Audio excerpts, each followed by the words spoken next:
Hey everyone, welcome. Are you ready to give your vocabulary a serious boost? In just the next few minutes, we're going to master 20 super useful English words and phrases. Let's just dive right in. Yeah, we're not going to waste any time with long intros. Your vocabulary is about to get a major upgrade. We've got 20 words, just a few minutes. So, you ready? Let's get started. Okay, so we've split this into two main parts. First up, we're going to focus on words that describe people, their actions and their feelings. This is really the core of how we talk about human interaction. All right, so let's look at this group of 4 words. They're all connected to this idea of power and hierarchy. Let's break them down, okay? At the bottom, you've got a servant. That's someone who gets paid to work for another person. A slave, on the other hand, is totally different. They're owned as property. They have zero freedom. Now, moving up the ladder, a master is the one who has control over a servant or a slave. And right at the very top, that's a lord. Think of a nobleman, someone with a ton of power and authority. Okay, next up is the verb to smuggle. So what does this mean? It's all about moving goods illegally and secretly into or out of a country. The action itself, we call that smuggling. You might hear it in a sense that like, he got arrested for trying to smuggle rare animals across the border. This is a great one. A classic noun and verb pair that go together perfectly. So furniture, that's the noun for all the big stuff in a room, tables, chairs, sofas. The verb is to furnish, which just means to put all that stuff in the room. So you could say something like, I really need to furnish my new apartment with some furniture. Now these 3 words, cheat, trick, and betray, they all have to do with deception, but they're definitely not the same. It's kind of like a scale of how serious it is. So to cheat is basically acting unfairly to get an advantage, like cheating on a test. To trick someone is to deceive them, and this can be playful or it can be pretty serious. But to betray, wow, that's the most severe. That's when you break someone's deep trust.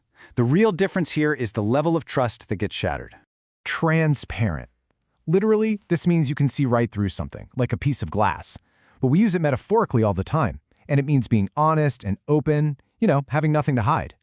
The noun for this idea is transparency, and if you want to describe how you're speaking, you'd use adverbs like frankly or openly. For example, for the sake of transparency, I'm going to tell you everything, frankly.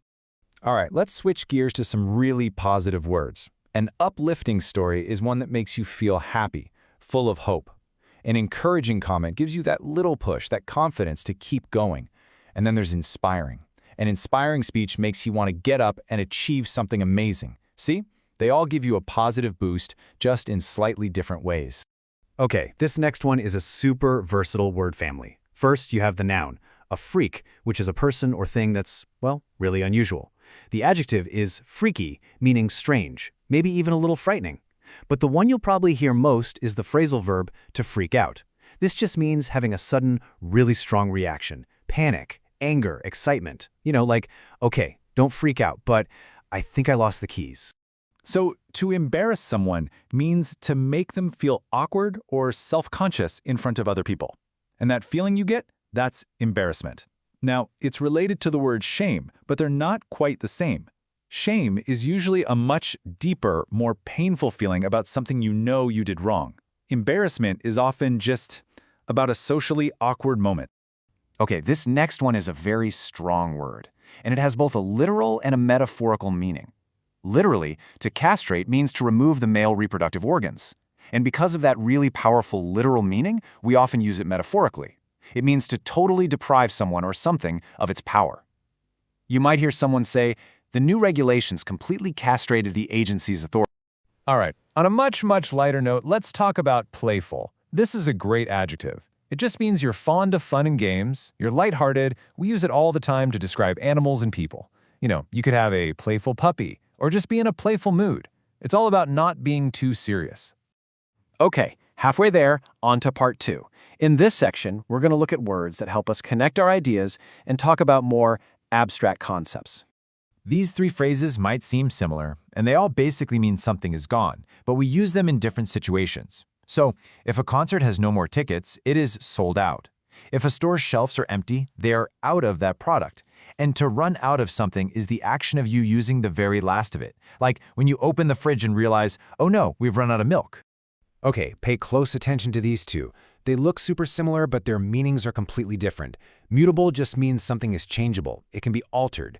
Mutual, on the other hand, means something is shared between two or more people. Think of mutual respect or a mutual friend. Don't underestimate this little word, off. It's a small preposition, but it is so powerful. It can mean disconnection, like when you turn off the light. It can mean keeping a distance, like stay off the grass. And it can even mean cancellation, like the wedding is off. In every single case, it's about separation or stopping something. All right, let's clear up any confusion about these 3 time-related words. A semester is a period in an academic year, at a school or university. A season is one of the 4 periods of the year: spring, summer, fall, winter. And a session is just a specific block of time for a single activity, like a training session or a therapy session. This is another great word family to know. So a sense usually refers to your physical abilities, sight, hearing, touch. A sensation is the actual physical feeling you get from one of those senses, like the sensation of warmth from the sun. But then there's common sense, which has nothing to do with physical senses. It's all about having good, practical judgment. Here is a phrasal verb you will hear constantly: to find out. It simply means to discover or learn some new information. You didn't know something, and now you do. For instance, I need to find out what time the movie starts. This one is super straightforward, an everyday action. To plug in means you connect a device to an electrical outlet. And the opposite? You unplug it. Simple as that. You plug in your laptop to charge it, and you unplug it when you leave. Okay, this is a fantastic pair of words for when you're making a decision. You always want to look at the upside and the downside. The upside, that's the good part, the advantage. The downside is the negative part, the disadvantage. It's just a really clear way to talk about pros and cons. All right, to manifest. This is a cool one. It means to show a quality or a feeling very clearly. It's like an abstract idea becomes real or visible. The noun form is manifestation.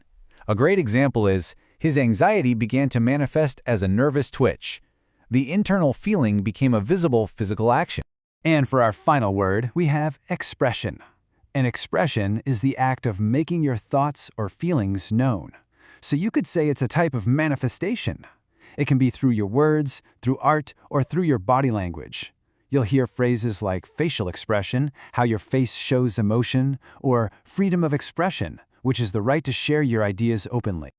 And that's a wrap. 20 new tools for your vocabulary toolkit.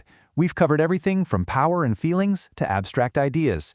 The question I'll leave you with is, which of these new words will you manifest in your conversations first? Thanks for joining this explainer.